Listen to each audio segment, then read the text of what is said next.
이제 추석 연휴가 시작이 되는데요. 올해 우리가 느꼈던 그 분주함 그리고 마음의 걱정과 또 근심을 다 내려놓고 또 이 명절 가운데 하나님 주시는 은혜로 즐거워하고 기뻐하고 또 좋은 일들이 많이 일어나는 그런 시간이 되었으면 좋겠습니다. 저는 지난주에 서울 사랑의 교회에 에서 함께 사역을 했던 목사님과 잠시 통화할 일이 있었습니다. 그분은 지금 서울 사랑의 교회에서 행정 목사로 사역을 하고 있는데요. 갑자기 이렇게 대화를 하다가 예배에 대한 고충을 저에게 이야기하는 것을 듣게 되었습니다. 지금 서울은 4단계가 진행이 되고 있는데요. 예배당이 아무리 넓어도 99명까지만 예배에 참석을 할 수 있다고 합니다. 6,000석이 되는 예배당에 99명 달랑 앉아가지고 예배를 이제 진행을 하게 되는 것입니다. 저는 목사이니까 아무래도 이제 방역 지침에 관심이 많을 수밖에 없는데요. 이런 이야기를 들으면 정부의 고충에 대해서도 충분히 이해를 하면서도 한편으로는 마음이 불편한 것도 사실입니다. 대한민국 헌법 제1조 1항은 대한민국은 민주공화국이다 이렇게 명시를 하고 있습니다.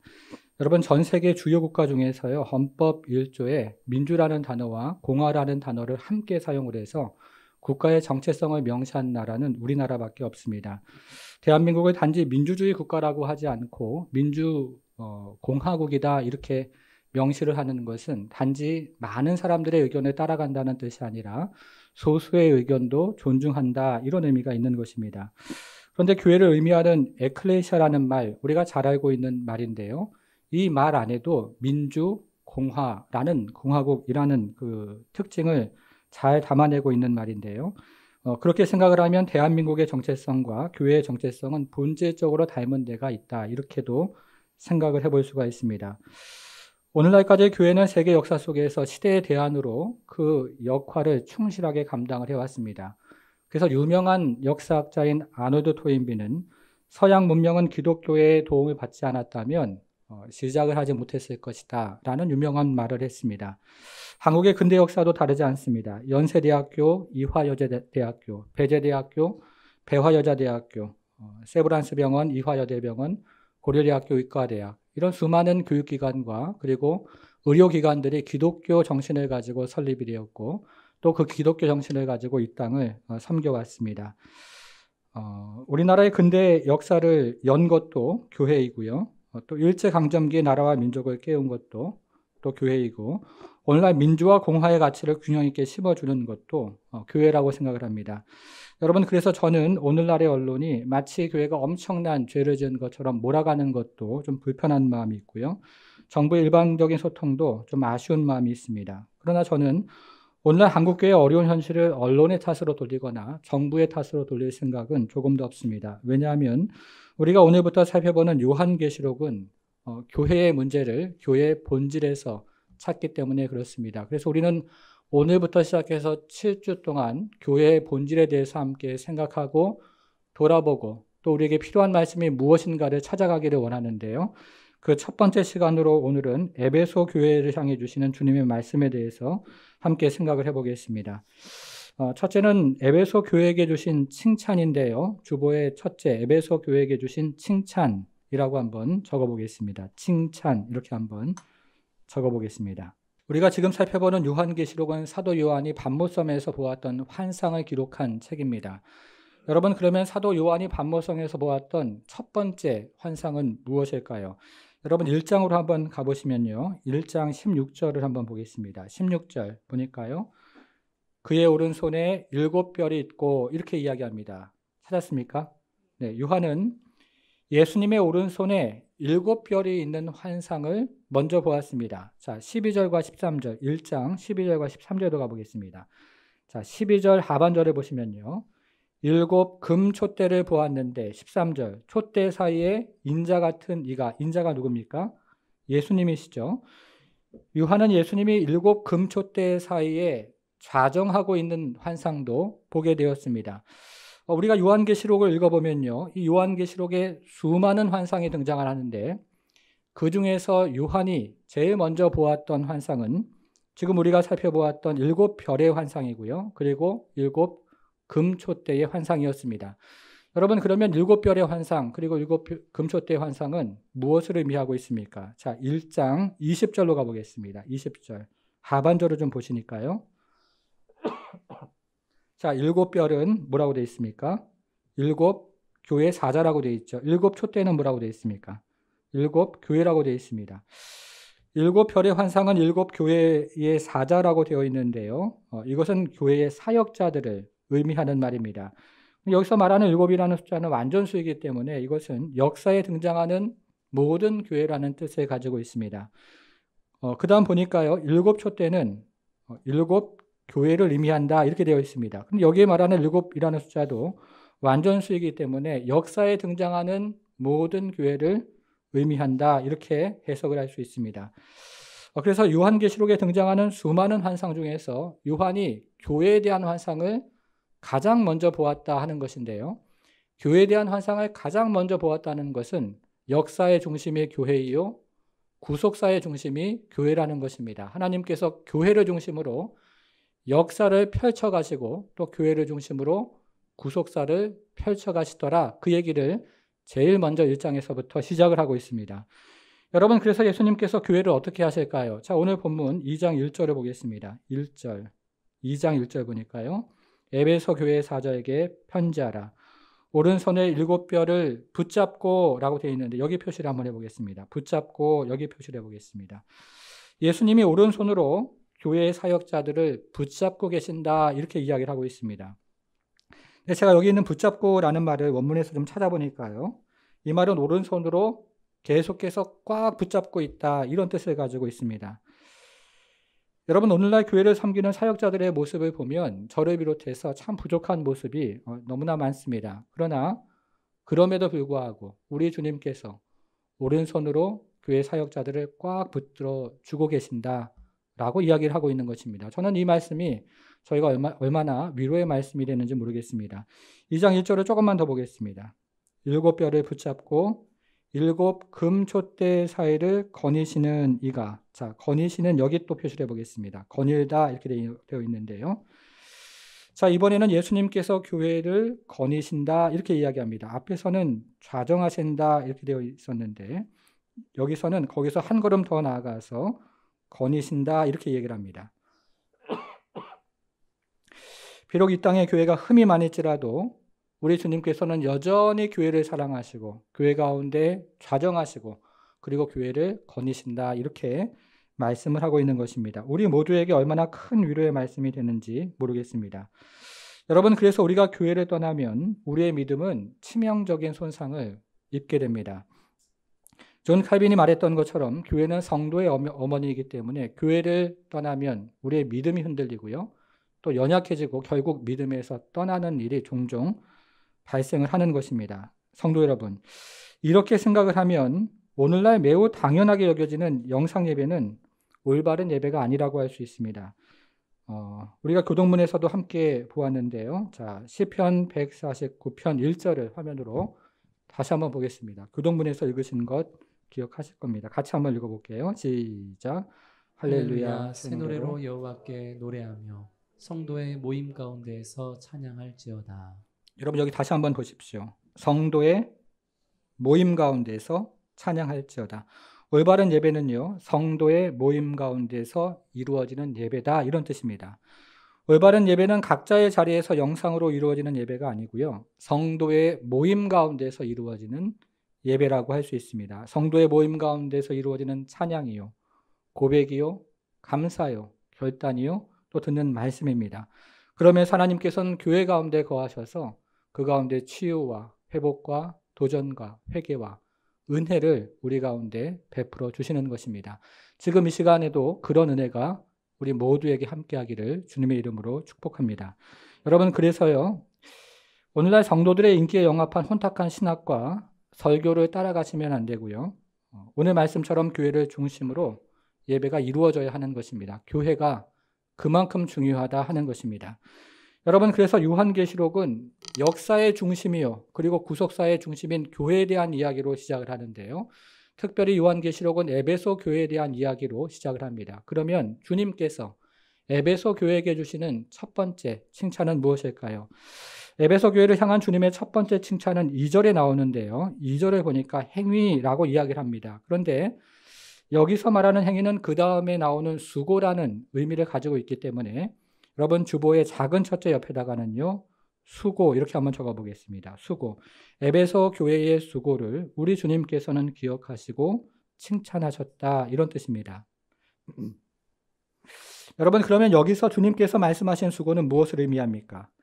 제가 서울에서 사역을 할 때 해외 선교를 담당한 적이 있습니다. 서울에서 해외 선교를 담당하면서 10, 40창 지역에 있는 나라와 민족들을 대상으로 사역을 했는데요. 이 10, 40창 이 지역에 있는 나라와 민족들에게 10개 정도의 선교팀을 보낸 적이 있습니다. 그 중에서도 제가 기억나는 팀은 인도를 갔던 인도 단기 선교팀인데요. 그 인도 지역에서 가장 그 뜨거운 태양 아래에서 배를 타면서 굉장히 어려운 사역을 했는데 하나님께서 그 팀에게 가장 또 많은 은혜를 주셨습니다. 그래서 인도 단기 선교를 다녀온 청년들은 저도 모르는 사이에 헌금을 모아서 현지 목회자에게 매달 그 헌금을 모아서 보내기를 시작을 했습니다. 그런데 나중에 확인을 해보니까요.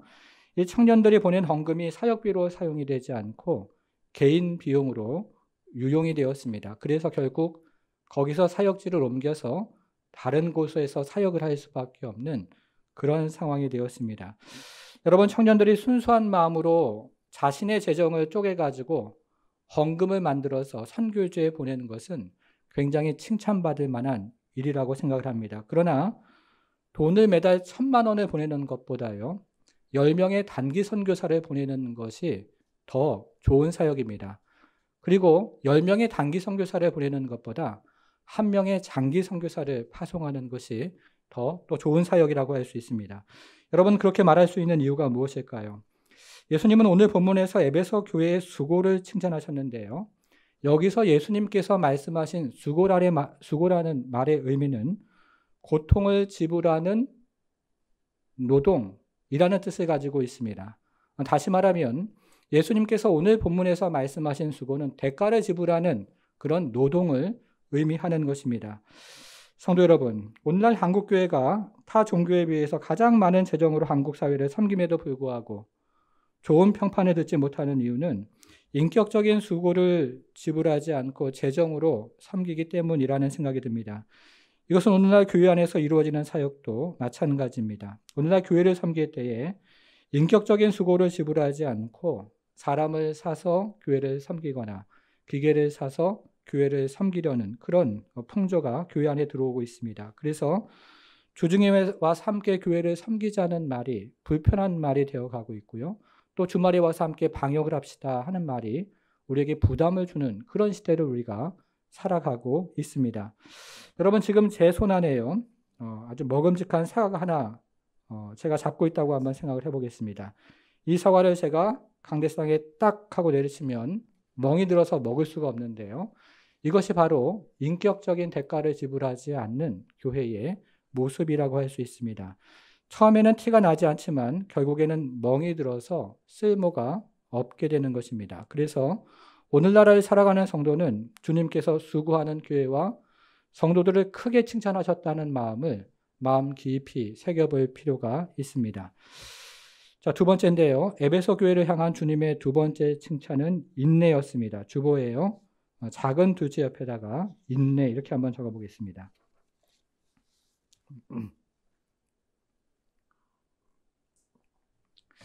지금 요한의 편지를 받고 있는 요한계시록에 등장하는 소아시아 7교회, 이 교회들은 매우 심각한 박해에 시달리고 있었습니다. 1세기 중엽에는 로마의 네로 황제가 교회를 박해했는데 1세기 말엽 이 편지가 쓰여질 당시에는 로마의 도미티아누스 황제가 교회들을 박해했습니다.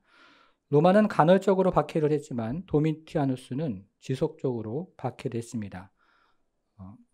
네로는 로마를 중심으로 박해를 했는데요. 이 도미티아누스는 소아시아 지역까지 펼쳐져서 박해를 했습니다. 그래서 로마 황제를 주님으로 섬기지 않는 에베소 교회 교인들은요, 공개적으로 냉대를 당할 뿐만 아니라 경제적으로 손해를 보아야 했습니다. 우리가 요한계시록을 읽어보면 짐승의 표를 받지 않는 사람은 그 누구도 물건을 사거나 팔지 못하는 그런 상황에 대한 이야기가 등장을 합니다. 여러분 이것은 당시에 에베소 지역을 배경으로 하고 있는 이야기인데요. 당시 에베소에서 로마 황제를 숭배하지 않거나 아데미 신상을 숭배하지 않는 교인들이 장사를 할 수 없었던 그 상황을 배경으로 하고 있습니다. 당시 예수 믿지 않는 그 에베소에 있는 한 지역의 사장이요, 예수 믿는 종업원에게 직장 생활 계속하려면 교회 다니지 말아라, 이렇게 이야기를 했던 것이고요. 이곳에서 장사를 계속하려면 교회를 다니지 않아야 한다, 이렇게 강제를 했던 것입니다.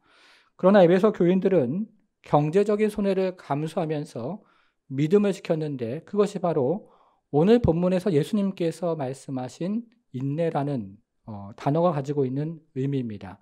예수님께서 오늘 본문에서 말씀하신 인내라는 것은요, 적대적인 환경 가운데서도 계속해서 믿음을 잃지 않고 믿음을 지키다, 이런 의미를 가지고 있습니다. 그래서 예수님께서는 끝까지 믿음을 지킨 이 에베소 교회 성도들을 칭찬하고 계신 것입니다. 성도 여러분, 그런데요, 저는 주중에 이 말씀을 읽다가 우리가 살아가는 세상이 이런 세상이 되어가고 있는 것이 아닌가 하는 생각을 해보았습니다. 경제적인 손해를 감수하면서 믿음을 지켜야 하는 세상이 되어가고 있구나 하는 생각이 들었던 것입니다. 여러분, 그러나 주님께서 인내하는 교회, 인내하는 성도를 크게 칭찬하신다는 그것이 여러분들의 위로의 말씀이 되어서 마지막까지 믿음의 선한 싸움을 싸우고 인내하는 그런 성도가 되기를 주님의 이름으로 축복합니다. 세 번째인데요, 에베소 교회를 향한 주님의 세 번째 칭찬은 정통신앙을 지키는 것입니다. 주보의 셋째 옆에다가요, 정통신앙 이렇게 한번 적어보겠습니다. 자, 그 얘기는 2절에 계속해서 나옵니다. 여러분, 2절을 큰 소리로 같이 한번 읽어보겠습니다. 시작. 내가 내 행위와 수고와 내 인내를 알고 또 악한 자들을 용납하지 아니한 것과 자칭 사도라 하되 아닌 자들을 시험하여 그의 거짓된 것을 내가 드러낸 것과. 이 에베소 교회 안에 자칭 사도라고 하는 악한 자들이 있었는데요. 이들이 누구냐 하면 쭉 따라서 내려가 보니까요, 6절에서 니골라당이다 이렇게 나오는데요, 니골라당을 말하는 것입니다. 그런데 이 니골라당에 대해서는 나중에 다시 살펴볼 기회가 있기 때문에 오늘은 에베소 교회가 이들을 어떻게 대처했는지를 잠시 생각을 해보겠습니다. 여러분, 2절을 다시 한번 보시면요, 첫째로 에베소 교회는 이들을 용납하지 않았다 이렇게 얘기를 합니다. 둘째로 에베소 교회는 이들을 시험을 했습니다. 그리고 마지막 세 번째로 에베소 교회는 이들의 거짓을 만천하에 드러냈습니다. 이것은 에베소 교회가 악한 자들을 아주 잘 대처했다, 이런 의미를 가지고 있습니다. 그런데 제가 이 2절을 다시 한번 좀 찾아보니까요, 여기서 시험하다는 말은 과거 시제로 되어 있는 말이고 드러내다 하는 말은 현재 시제로 되어 있었습니다. 이것은 에베소 교회가 과거에 오랜 동안 이 니골라당의 그 잘못된 사상을 면밀하게 살펴보고 검토했다, 그런 의미를 가지고 있습니다. 그리고 에베소 교회는 지금 이 니골라당의 거짓 사상, 이것이 잘못되었다 하는 것들을 정확하게 판단을 하고 지금은 사람들에게 그것을 알리고 있다, 이런 의미를 가지고 있는 것입니다. 여러분, 그런데요, 이 이단 사상을 면밀하게 살펴보는 것도 굉장히 수고스러운 일이지만 이단 사상을 사람들에게 알리는 것은 굉장히 위험한 일입니다. 1994년이었는데요, 이 PD수첩에서 당시 사회를 미혹했던 영생교회에 대해서 방영을 했던 일이 있습니다. 아마 기억하시는 분이 계실 겁니다. 이 방송이 나간 이후에 당시 우리나라 이단의 권위자인 탕명환 소장의 인터뷰가 화제가 되었던 적이 있는데요, 이분은 영생교를 비롯한 이단 사상을 파헤치고 그리고 그 이단 사상의 잘못된 것들을 사람들에게 알리는 굉장히 중요한 사역을 하셨던 분입니다. 그런데 영생교가 방송에 나간 지 3일 후에 이분이 자신의 아파트 주차장에서 살해를 당하는 그런 일이 있었는데요, 한 괴한이 28cm가 되는 칼을 가지고 가슴과 배를 마구 찔러서 이분을 죽였습니다. 이때 이 소리를 듣고 가장 먼저 뛰어나온 사람이 이분의 아들이었는데 이 아들의 나이가 당시 26살이었습니다. 아들이 이단의 무리에 의해서 아버지가 살해당하는 장면을 현장에서 본 것입니다. 여러분, 가슴이 얼마나 아팠겠습니까? 그래서 이 탕명환 소장의 아들은 그 후에 아버지의 뒤를 이어서 지금 그 이단 사상을 파헤치고 그것을 사람들에게 알리는 사역을 이어가고 있습니다. 그래서 초대교회에서 정통신앙을 지킨다, 이 말의 의미는요, 순교자의 신앙을 따라간다, 이런 의미를 가지고 있는 것입니다. 여러분, 이렇게 생각을 하면 에베소 교회가 얼마나 대단한 교회인가 하는 생각을 우리가 하게 됩니다. 교인들은 인격적인 수고를 지불을 했고 경제적인 손해를 감수하면서 믿음의 인내를 보여줬고요. 그리고 순교자의 신앙을 가지고 이 정통신앙을 수호했습니다. 여러분, 그런데 에베소 교회 이와 같은 훌륭한 점이 굉장히 많았음에도 불구하고 우리 주님의 말씀을 들어보면 에베소 교회는 굉장히 치명적인 한 가지 단점을 가지고 있었습니다. 그래서 이번에는 주님께서 에베소 교회에게 주시는 책망의 말씀도 함께 생각을 해보겠습니다. 둘째, 에베소 교회에게 주신 책망이라고 적어보겠습니다. 책망, 이렇게 한번 적어보겠습니다. 자, 그 얘기는 4절에 나오는데요. 4절을 큰 소리로 같이 한번 읽어보겠습니다. 시작. 그러나 너를 책망할 것이 있나니 너의 처음 사랑을 버렸느니라. 여기서 처음 사랑, 여기 표시를 한번 해보겠습니다. 처음 사랑, 여기에 표시를 한번 해보겠습니다. 예수님의 책망은 우리가 지금까지 살펴본 칭찬에 비하면 굉장히 짧습니다. 그렇죠? 그러나 예수님의 책망은 우리가 앞에서 살펴본 모든 칭찬을 무색하게 할 정도로 굉장히 무겁습니다. 이것은 예수님의 책망이 교회의 본질을 관통하고 있기 때문에 그렇습니다. 19세기였는데요. 이 19세기 미국의 대부흥을 이끌었던 인물 중에서 D.L. 무디 목사님이 있습니다. 이 D.L. 무디는 영국의 집회를 인도하러 가면서 오랜 동안 자신이 흠모해왔고 그리고 존경해왔던 스펄전 목사님의 집을 찾아갔습니다. 당대 최고의 미국 부흥사와 당대 최고의 영국 설교가가 만나는 굉장히 역사적인 만남이었습니다. 이때 무디는 설레는 마음으로 스펄전 목사님 집 앞에서 똑똑 문을 두드렸습니다. 그러자 스펄전 목사가 문을 열고 나왔습니다. 그런데 이 무디 앞에 굉장히 놀랄만한 일이 벌어졌습니다. 스펄전 목사가 이 큼지막한 파이프 담배를 입에 물고 문을 열고 나왔던 것입니다. 그래서 깜짝 놀란 무디가 이렇게 말을 했습니다. 아니, 어떻게 기독교인이 담배를 피울 수 있단 말입니까? 그러자 스펄전 목사가 이 산딸이 달인 그 듯한 아주 볼록 나온 무디의 배를 손가락으로 꾹 찌르면서 장난스레 이렇게 말을 했습니다. 아니, 그러면 기독교인이 이렇게 배가 나와도 됩니까? 이렇게 얘기를 했다는 겁니다. 지난달에 국민일보에 실렸던 기사인데요. 이 재미난 예화는 시대와 지역에 따라서 정죄의 기준이 달라질 수 있다 하는 것을 말해줍니다. 실제로 미국의 보수 교단이나 우리나라의 대부분의 교단에서는 술과 담배를 악한 것으로 보지만 영국을 비롯한 대부분의 유럽 교회에서는 술과 담배에 대해서 굉장히 관대한 편입니다. 술, 담배를 신앙의 문제가 아니라 개인의 건강의 문제로 바라보는 것이 유럽 교인들의 대체적인 시각입니다. 여러분, 그러면 유럽 교회가 문제시하는 것은 무엇이겠습니까? 유럽 교회는 이 수도원 제도가 생긴 6세기 이래로 성경에 등장하는 수많은 죄를 관찰하고 연구하면서 7가지 대죄를 성도들에게 가르치고 그리고 정했는데요. 그 중에 하나가 바로 탐식입니다. 우리가 창세기를 살펴볼 때 에서가 탐식에 빠지는 바람에 장자권을 잃어버린 이야기를 살펴보았는데요. 이처럼 유럽 교회는 7가지 대죄 중에 하나가 탐식이라고 생각을 했습니다. 그래서 유럽 교회는 술, 담배 대신에 튀어나온 배가 죄악의 삶을 살아온 표징이라고 생각을 했습니다. 여러분, 그래서입니까? 오늘날 미국에 가면요, 배 나온 그리스도인들이 굉장히 많고 유럽에 가면 애연과 애주가, 성도와 목사들이 또 많이 있는 것을 보게 됩니다. 여러분, 그렇다면 시대와 관계없는 기독교의 본질은 무엇일까요? 그리고 지역과 관계없는 기독교의 본질은 무엇이겠습니까?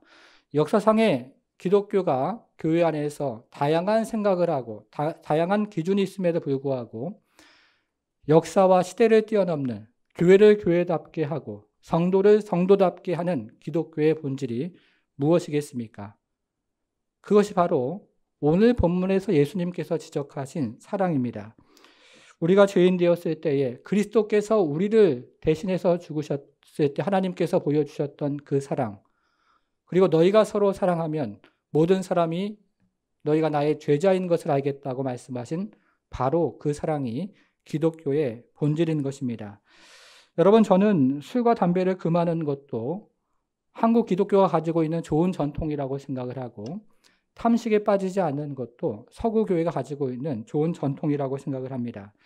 그러나 참된 교회의 표지는 사랑입니다. 그리고 참된 성도의 표지도 사랑입니다.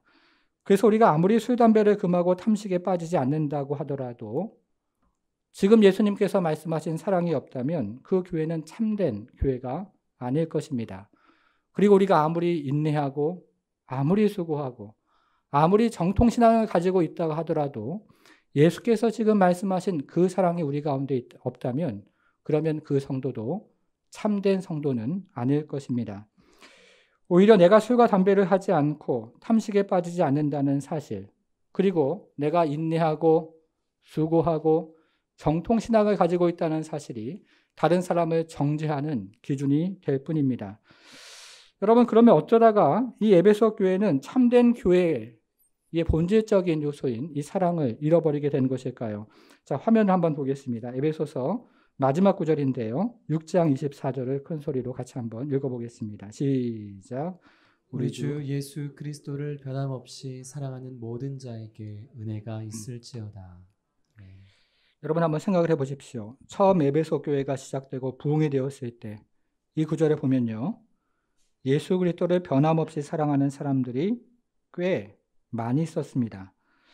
그러나 그로부터 40년이 지난 지금에 보니까 에베소 교회가 이 사랑을 잃어버린 것입니다. 이들의 처음 사랑은 흔들리기 시작을 했고요.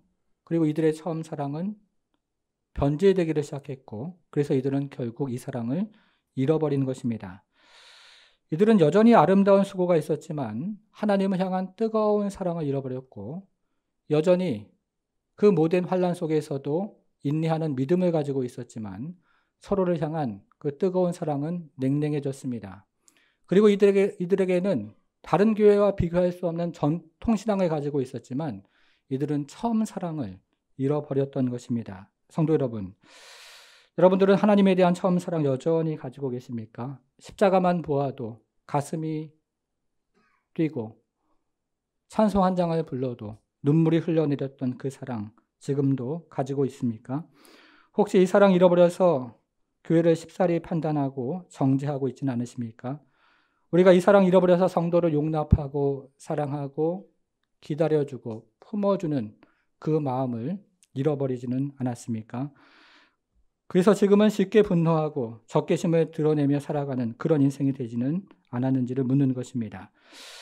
성도 여러분, 주님의 말씀을 보니까요, 이 주님의 말씀에 의하면 그런 사람들은 굉장히 위험한 상태에 지금 있는 것입니다. 5절 하반절을 한번 보셔요. 5절 하반절, 만일 이렇게 시작을 하는데요. 만일 그리하지 아니하고 회개하지 아니하면 내가 내게 가서 뭐라고 되어 있습니까? 내 촛대를 그 자리에서 옮기리라. 이렇게 말씀을 합니다. 실제로 이 말씀처럼 에베소 교회는 얼마 후에 기독교의 증언을 완전히 상실해버렸습니다. 그래서 당시 에베소를 방문했던 한 여행객은 거기서 그리스도인들을 3명밖에 만나보지 못했는데 그나마도 이 바울의 이름과 그리고 요한의 이름조차 거의 들어보지 못할 정도로 무지하고 관심이 없는 사람들이었다. 이런 기록을 남겼습니다. 정말로 무서운 이야기라고 생각을 합니다. 여러분, 그러면 처음 사랑을 잃어버린 사람들은 어떻게 이 처음 사랑을 회복할 수가 있을까요? 자, 이제 생명나무라는 제목을 가지고요, 5절을 가지고 적용을 한번 해보겠습니다. 5절을 한번 보셔요. 5절, 그러므로 이렇게 시작을 하죠. 자, 여기 방법이 있습니다. 여기 적용점이 있는데요. 그러므로 어디서 떨어졌는지를 생각하고 회개하여 처음 행위를 가지라. 이렇게 되어 있습니다. 여기에는요, 3가지 적용이 나옵니다. 자, 첫째로 어디서 떨어졌는지를 생각하라는 것입니다. 굉장히 중요한 이야기입니다. 그렇죠? 두 번째는 회개하는 것입니다. 그리고 세 번째는 처음 행위, 처음 사랑을 다시 가지는 것입니다. 우리나라 초기 교회의 부흥을 이끌었던 토마스 하디 선교사가 있습니다. 이 토마스 하디 선교사는 당시에 세계 10대 대학이라고 하는 토론토 대학을 나왔는데요. 그 중에서 의과대학을 나온 아주 엘리트 선교사였지만 이 조선 땅에 들어와서 선교 사역을 할 때 가는 곳마다 실패를 경험했습니다. 이런 상황에서 한 모임에서 이 토마스 하디 선교사에게 기도에 대한 설교를 해주십시오라고 부탁을 했습니다. 이때 하나님께서 하디 선교사에게 주셨던 말씀이 있는데요. 화면을 보시면 누가복음 11장 13절이라고 합니다. 이렇게 이야기합니다. 너희가 악할지라도 좋은 것을 자식에게 줄 줄 알거든 하물며 너희 하늘 아버지께서 구하는 자에게 성령을 주시지 않겠느냐 이렇게 말을 합니다. 제가 처음에 이 구절을 읽었을 때는요. 여기서 성령을 주신다는 말씀이 처음 예수 믿는 자에게 주시는 성령이라고 생각을 했습니다. 그런데 다시 한번 보니까요. 여기서 말하는 구하는 자라는 말은 이미 예수를 믿고 있는 사람을 뜻하기 때문에 이것은 이미 예수 믿고 있는 자에게 주시는 성령 충만을 이야기하고 있는 것입니다. 토마스 하디 선교사가 말씀을 준비하면서 이 사실을 깨달았다고 합니다. 하디 선교사는 이전까지 자신이 조선 땅에서 계속해서 선교 사역을 실패하는 원인이 무지한 조선 사람들에게 있다고 생각을 했습니다. 그러나 하디 선교사는 이 말씀을 깨달은 다음에 그 원인이 자기 자신에게 있다는 사실을 깨닫게 되었습니다. 그래서 하디 선교사는 이렇게 예배를 드리는 예배 중에 조선 사람들이 앉아있는 그 예배당에서 자신의 교만함을 솔직하게 고백하고 하나님에게 용서를 구했습니다. 지금도 그 기록이 내려오고 있는데요. 조금만 인용을 해보겠습니다. 조선 사람들은 안 된다고 하는 편견이 나를 온전히 사로잡았습니다. 그리고 조선인에 대한 인종차별이 나를 지배해왔습니다. 사실 저는 토론토 의과대학을 졸업한 의사, 백인 우월주의 의식, 학력 우월주의 의식에 사로잡혀 있었습니다. 그래서 여러분에게 선교를 한다고 하면서 실제로는 교만한 마음이 가득했습니다. 실제로 나는 겸손하지도 않고 성령 충만하지도 않습니다. 이런 이야기를 예배 시간에 했습니다. 하디 선교사가 예배 중에 성도들 앞에서요, 이렇게 자신의 죄를 회개하면서 하나님께 교만을, 용서를 구했는데요. 이것이 여러분 잘 아시는 것처럼 원산대부흥의 시작점이 되었습니다. 여러분, 만일에 하디 선교사가 어디서 떨어졌는지를 생각하지 않고 교만의 자리에 계속 머물러 있었다면 그의 사역의 촛대는 반드시 옮겨졌을 것입니다. 그러나 하디 선교사가 어디서 떨어졌는지를 생각을 하고 교만의 자리에서 회개하고 다시 한번 하나님 앞에 나아갔을 때 그는 조선에서 일어났던 그 부흥의 시발점이 되고 하나님 앞에 크게 쓰임을 받는 그런 위대한 사람이 되었습니다. 여러분, 그래서요 하나님께서는요 회개하는 사람, 그 사람을 기뻐하시고 이 회개하는 사람에게 복을 내려주십니다. 오늘 본문의 마지막 구절입니다. 7절을 보겠습니다. 7절. 귀 있는 자는 성령이 교회들에게 하시는 말씀을 들을지어다. 이기는 그에게는 내가 하나님의 낙원에 있는 생명나무의 열매를 주어 먹게 하리라. 여러분, 생명나무 여기 표시를 한번 해보겠습니다. 생명나무. 여기서 요한은 일반적인 나무를 가리키는 헬라어를 사용한 것이 아닙니다.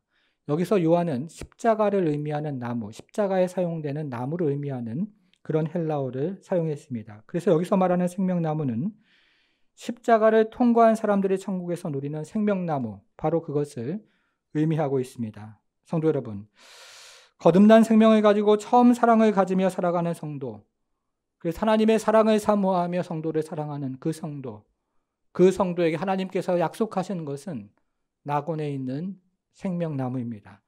그러나 거듭난 생명이 없어서 처음 사랑을 잃어버리고 교회에 대한 사랑, 하나님의 사랑, 이웃에 대한 사랑을 잃어버린 그 성도의 촛대를 예수께서는 옮길 것이라고 경고를 하고 있습니다. 사랑하는 여러분, 저와 여러분은요, 우리 교회 이름 무엇입니까? 사랑의 교회처럼 정말로 사랑하고 하나님을 뜨겁게 사랑하고 이 땅의 교회를 뜨겁게 사랑하는 그런 성도로 살아가기를 주님의 이름으로 축복합니다. 그리고 저와 여러분은 우리 교회 이름처럼 하나님을 뜨겁게 사랑할 뿐만 아니라 성도를 서로 사랑하고 그리고 참으로 교회를 사랑하고 이 땅, 이 나라, 이 민족을 사랑하고 여러분 가정에 있는 자녀들을 사랑하고 오직 우리가 하나님 앞에 갔을 때 너 뭐 하다 왔느냐라고 말씀하실 때 사랑하다 왔습니다. 이렇게 말할 수 있는 그런 성도의 인생을 살아가는 우리의 모든 성도가 되기를 주님의 이름으로 축원합니다. 기도하겠습니다.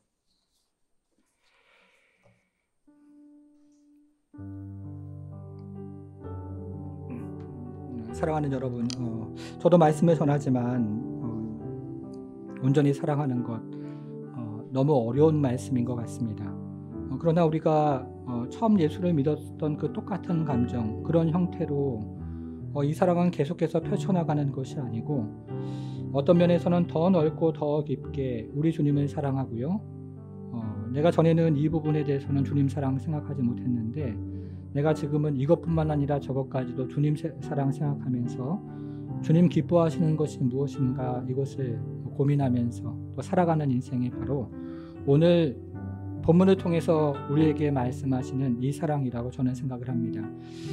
여러분, 저는 오늘 이 말씀을 함께 나누면서 먼저 성령의 충만함을 함께 구하기를 원합니다. 토마스 아디 선교사가 어디서 떨어졌는지를 성령을 통해서 깨닫고 그리고 성령을 통해서 회개하고 그리고 성령을 통해서 처음 행위를 가지게 되었던 것처럼 우리도 성령의 충만함을 구하면서 먼저 하나님께서 우리에게 성령의 기름을 부어주시고 성령으로 충만해서 어디서 떨어졌는지 그리고 어떻게 돌이켜야 되는지 하나님 알려주시기를 원하고요. 그러면서 우리 교회를 위해서 중보하기를 원하는 것은 우리 교회 이름처럼 사랑의 교회, 사랑이 충만한 교회가 되고 이 나라 이 민족을 또 중보하기를 원하는 것은 여러분 오늘날 얼마나 서로 가지고 있는 기준을 가지고 서로를 찌르고 그리고 서로에 대해서 비방하고 또 판단하고 정죄하는 일이 우리 주변에서도 얼마나 많이 일어나고 있습니까? 이 나라 이 민족이 그것을 다 그치고요. 하나님 보시기에 더러운 것들, 죄악된 것들, 잘못된 것들 내 탓이요 하는 마음으로 다 내어버리고 서로 사랑하고 서로 품어주고 서로 기다려주고 인내하는 처음 사랑 회복하는 그런 이 땅의 교회에 또 우리 또 내 자신이 되기를 원하는 것입니다. 오늘 주신 말씀 가지고 우리가 잠시 기도하며 이것이 교회의 본질인 것들을 믿고 하나님 앞에 간구하며 나아가기를 원합니다. 기도하겠습니다.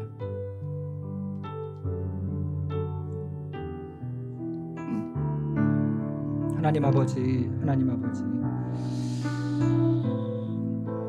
우리는 하나님 에스겔 골짜기에 있는 마른 뼈같이 하나님 말씀을 들어도 하나님 아버지 참으로 살아나지를 못하는 하나님 아버지 그런 연약한 육신을 가지고 살아갑니다. 그러나 성령께서 하나님 우리 가운데 임하시고 성령께서 하나님 아버지 우리 가운데 역사하실 때 하나님 아버지 우리는 다시 설 수 있고 사랑할 수 있고 다시 하나님 아버지 손에 들 수 있고 예배할 수 있고 우리 하나님께서 주시는 그 마음 가지고 하나님 아버지 다시 한번 하나님 아버지 세워질 수 있는 인생 그 인생을 우리에게 주셨사오니 주여 사랑하며 살아가는 그 사도 요한이 하나님 아버지 마지막까지 서로 사랑하라 이렇게 말했던 것처럼 우리도 하나님 아버지 사랑으로 살아가는 성도들 될 수 있도록 우리 하나님 함께해 주옵소서. 처음 사랑 하나님 다시 회복하기 원합니다. 처음 하나님 아버지 결단 다시 우리 마음 가운데 불이듯 일어나기 원합니다. 우리 사랑하는 성도들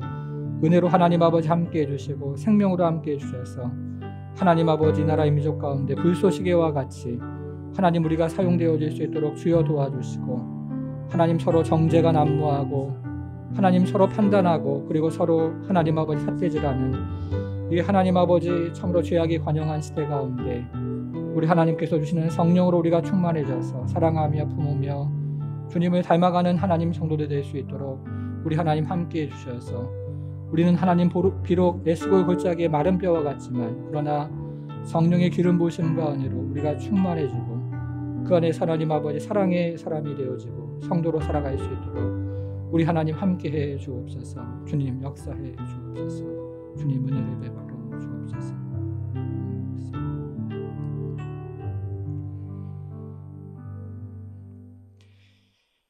하나님 아버지 말씀 앞에 우리를 비추어 보면 또 저를 비추어 보면 에스골 골짜기의 마른 뼈처럼 앙상하게 하나님 아버지 그런 모습으로 살아가는 불쌍한 인생인 것을 고백하지 않을 수 없습니다. 주님, 그러나 하나님 아버지 우리의 힘으로 되지 않는 것들을 성령의 능력으로 되는 줄 하나님 믿고 간구하오니 우리 하나님께서 우리 가운데 성령의 기름 부으심과 성령의 충만함을 허락하셔서 하나님 우리가 성령으로 다시 한번 부흥케 되어지고 성령으로 다시 한번 사랑하고 성령으로 다시 한번 하나님의 뜨거운 사랑을 회복하고 성령으로 다시 한번 서로를 품고 성령으로 다시 한번 이 나라 이 민족을 품고 기도하는 성도로 설 수 있도록 우리 하나님 함께해 주옵소서.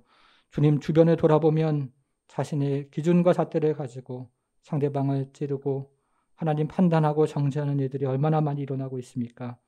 우리가 이 시대를 닮아가지 아니하고 하나님 주시는 말씀과 성령을 쫓아서 하나님 아버지 사랑하는 성도로 사랑하는 하나님 아버지 백성으로 하나님 세워질 수 있도록 주여 도와주시고 하나님 아버지 교회를 사랑하며 성도를 사랑하며 하나님을 뜨겁게 사랑하며 이 나라 이 민족을 사랑하는 사람들로 세워질 수 있도록 우리 하나님 함께해 주옵소서. 에베소 교회가 그렇게 수많은 장점을 가지고 있음에도 불구하고 그 사랑이 없어서 책망을 받았다면 우린들 어떠하겠습니까?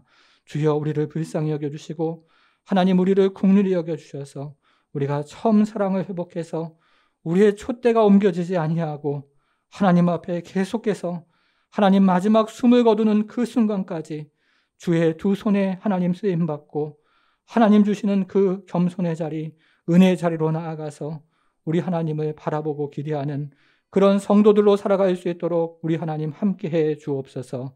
감사드리며 예수님의 이름으로 기도하옵나이다. 아멘.